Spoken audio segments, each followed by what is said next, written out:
and I think Blitzed is a perfect example of that. The Nazi administration, what the Nazi government was doing, giving their soldiers, giving the people in the tanks got the most meth because they had to be at the front lines. It's a crazy book, man. It just makes you think, like, what does that look like if no meth is there?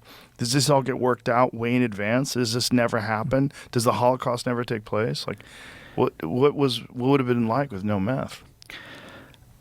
Yeah, and it promotes aggression as well. Oh, yeah. Yeah, I mean, they went through Poland in 3 days with no sleep.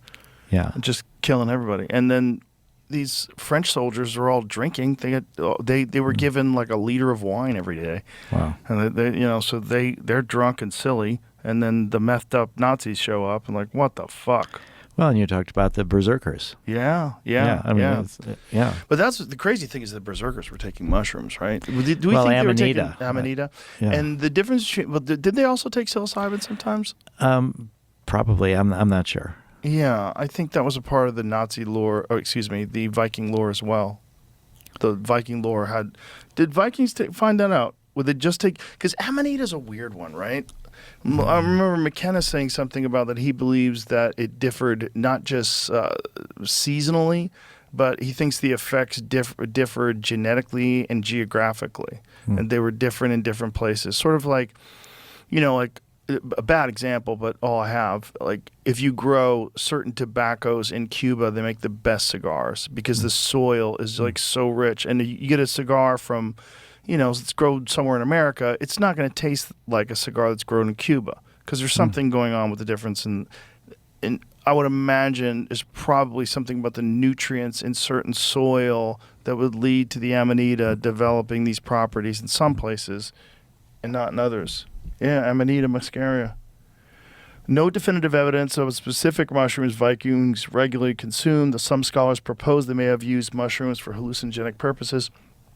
Most cited examples fly agaric mushroom, Amanita muscaria, which some believe may have been the Vedic soma, a sacred drink described in ancient texts. There's also speculation about other hallucinogenic compounds like psilocybin cubensis, so psilocybin mushrooms being used. So they might have as well. The Amanita muscaria is the weird one, though, right? Yeah. Actually, in Ukraine, they've had some people have developed Amanita and taken out some of the more toxins, and in low doses they use it for sleep. Oh, wow. Amazing. Also, I've just been in touch with some very well politically connected scientists in India, and they don't think that Amanita is actually soma. What do they think soma was? They don't know.